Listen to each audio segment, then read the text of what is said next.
ओम सादर नमस्ते जी। आप सबका हार्दिक स्वागत है हमारे चैनल RA2RA में।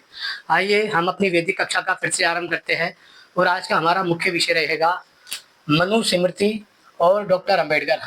जब हम मनुस्मृति और डॉक्टर अंबेडकर के बारे में बात करते हैं तो हमें सर्वप्रथम ये जानना पड़ता है कि डॉक्टर अंबेडकर का स्वभाव क्या था। डॉक्टर अंबेडकर एक समाजवादी व्यक्ति थे, वह एक मानवतावादी व्यक्ति थे और वह धार्मिक दृष्टि से धर्म के लक्षण को धारण करने वाले थे। लेकिन उन्होंने मनुस्मृति को यह कहकर जला दिया कि मनुस्मृति समाज को जातिवाद, छुआछूत, भेदभाव और ऊंच नीच की स्थिति में बांटती है। आइए इसको समझने का प्रयास करते हैं।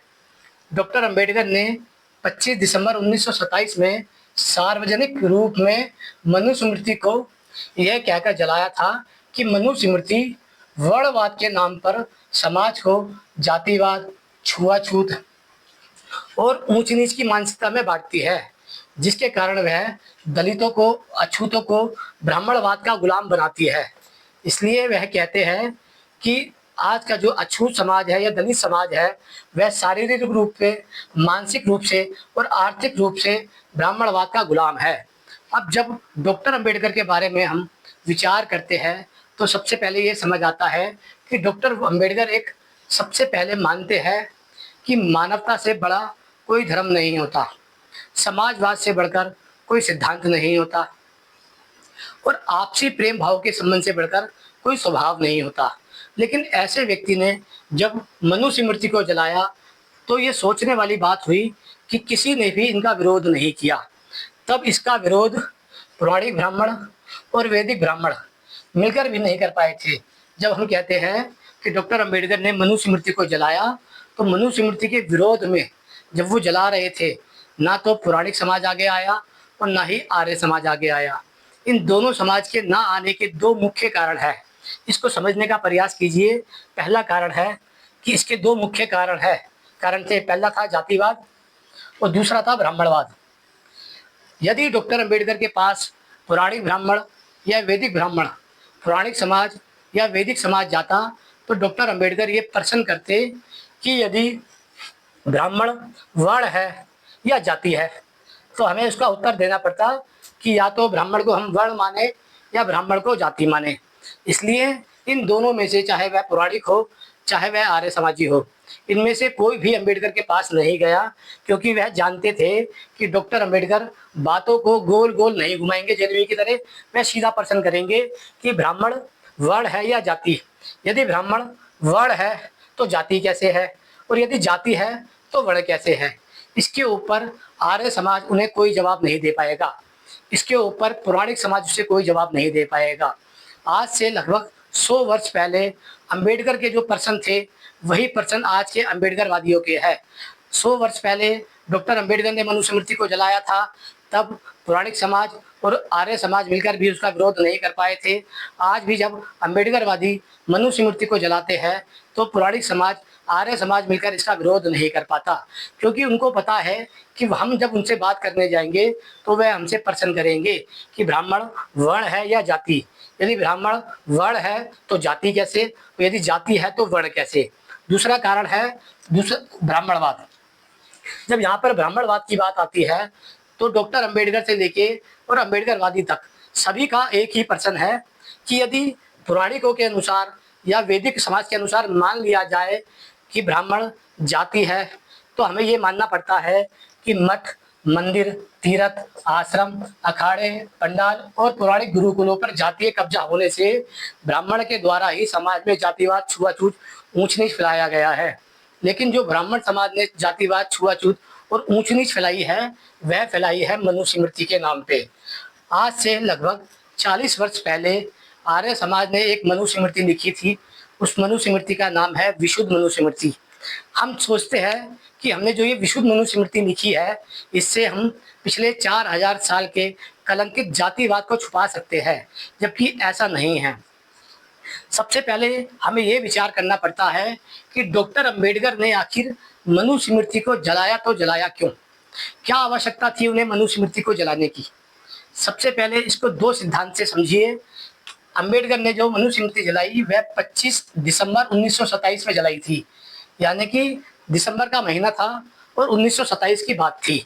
लेकिन इससे पहले उन्होंने दो आंदोलन करे थे। पहला था समता आंदोलन, जिसे हम समतावाद कहते हैं, अर्थात वह कहते थे जो समाज में ऊंच नीच, भेदभाव, अगड़ा पिछड़ा है, वह सब बराबर होने चाहिए। उनको समान शिक्षा, समान संपत्ति, समान धन, समान सम्मान और समान ऐश्वर्य का साधन होना चाहिए। इसलिए उन्होंने मार्च के महीने में सन 1927 में समता का आंदोलन चालू किया। उस समता के आंदोलन में उनका साथ किसी भी आर्य व्यक्ति ने, किसी भी आर्य समाज ने, किसी भी पौराणिक समाज ने नहीं दिया। फिर दूसरा उन्होंने आंदोलन चालू किया सितंबर के अंदर, जो उन्होंने नाम रखा समता संघ। समता संघ उन्होंने इसलिए रखा कि जो लोग दलितों पे, पिछड़ों पे, गरीबों पे और नीच लोगों पे, अछूत लोगों पे अपनी ताकत दिखाते हैं, वह उनका विरोध करेंगे। इस समता आंदोलन और समता संघ ये बनाया गया था मार्च में और ये बनाया गया था सितंबर में। इन दोनों के बाद आर्य समाज और पौराणिक समाज ने डॉक्टर अंबेडकर का साथ नहीं दिया। डॉक्टर अंबेडकर ये बात जानते थे कि ये जो हमारे सम्मान और समता की लड़ाई है, इसमें कोई भी सवर्ण समाज का व्यक्ति हमारी लड़ाई का भाग नहीं बनेगा। वह हमें पूरी तरीके से ना ही सम्मान दे सकते हैं बेटी घर रोटी बेटी के संबंध से, और ना ही वह हमें हमारे अधिकार दे सकते हैं। इस दो व्यवस्थाओं को डॉक्टर बी आर अम्बेडकर ने अपनी पुस्तक अछूत और शूद्र कौन थे उसमें भी लिखा है। लेकिन विचारणीय प्रश्न ये है कि आज भी जो दलित समाज पिछले हजारों सालों से लड़ाई लड़ रहा है, उसकी लड़ाई दो प्रकार की है।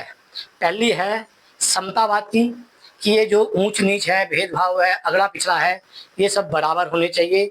सबके पास धन, संपत्ति, ऐश्वर्य, सम्मान और स्वाभिमान, इन सब का बराबर होना चाहिए, चाहे वह ब्राह्मण जातियाँ हो, क्षत्रिय जातियाँ हो, वैश्य जातियाँ हो, दलित जातियाँ हो या छूत जातियाँ हो। और दूसरा कि वह सब के सब सम्मान के अधिकार होने चाहिए, जिनको हम नीच, अछूत, दलित और पतिताती कहते हैं। जब हमने डॉक्टर बी आर अम्बेडकर के इन दो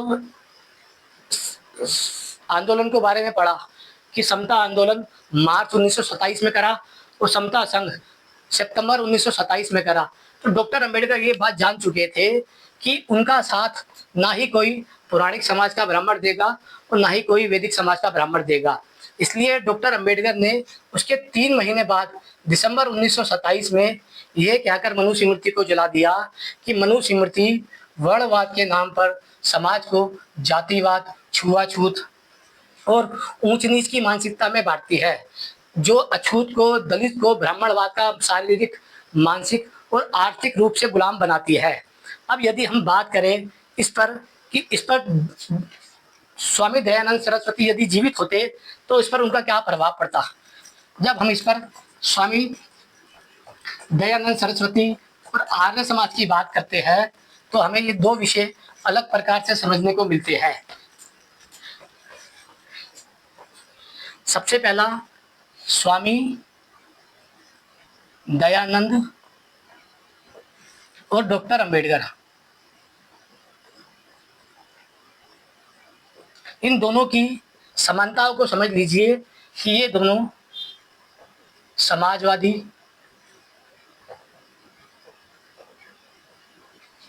मानवतावादी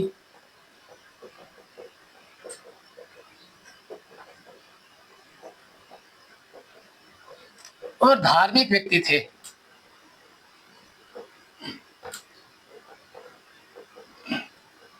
जो धर्म के लक्षणों को जानते थे।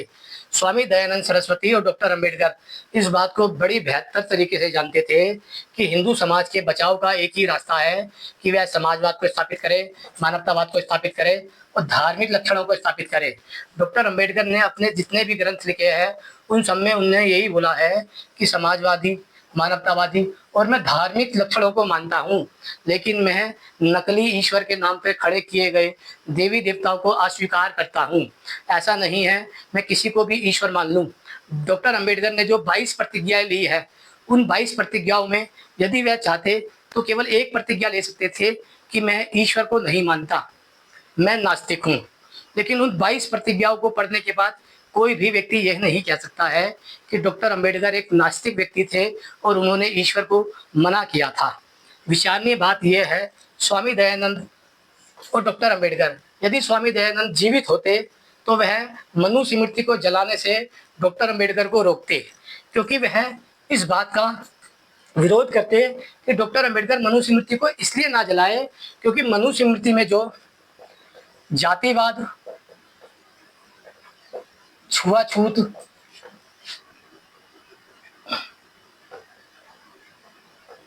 ऊंच नीच, ये जो मानसिकता है, जातिवाद, छुआछूत, ऊंच नीच और पाखंडवाद, यह पौराणिक ब्राह्मणों की देन है, ना कि महर्षि मनु की देन है।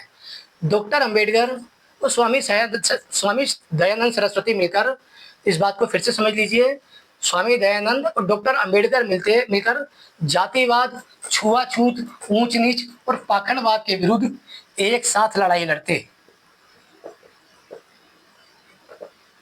लेकिन आर्य समाज ने दलितों के सम्मान, स्वाभिमान और समतावाद की लड़ाई नहीं लड़ी। ये बात डॉक्टर अंबेडकर जानते थे, इसको वह महत्वपूर्ण विषय में लेते हैं और ये बात उन्होंने जाति तोड़क मंडल में भी कही थी कि अछूतों की गुलामी का कारण, अछूतों के पिछड़ेपन का कारण, अछूतों के नीच होने का कारण धर्म ग्रंथों में छुपा हुआ है। इसलिए जब तक हम धर्म ग्रंथ की आलोचना नहीं करेंगे तब तक हम ये बात नहीं कह सकते। जब हम बात कहते हैं स्वामी दयानंद सरस्वती की और डॉक्टर अंबेडकर की, तब हमें ये बात समझ लेनी चाहिए, स्वामी दयानंद सरस्वती और डॉक्टर अंबेडकर यह दोनों सत्यवादी थे, न्यायकारी थे, परोपकारी थे, मानवतावादी थे, सत्य को सत्य, असत्य को सत्य, न्याय को न्याय, मानवता को मानवता, दानवता को दानवता कहने वाले थे। लेकिन आर्य समाज ने दलित समाज का कोई भी आंदोलन में साथ नहीं दिया। इससे थोड़ा प्रभावित होकर डॉक्टर बी.आर. अम्बेडकर ने मार्च के अंदर आंदोलन किया, सितंबर के अंदर संघ बनाया और दिसंबर के अंदर मनु स्मृति को सार्वजनिक तौर पर यह कहकर जला दिया कि ये जातिवाद, छुआछूत, भेदभाव और ऊंच नीच वाली है।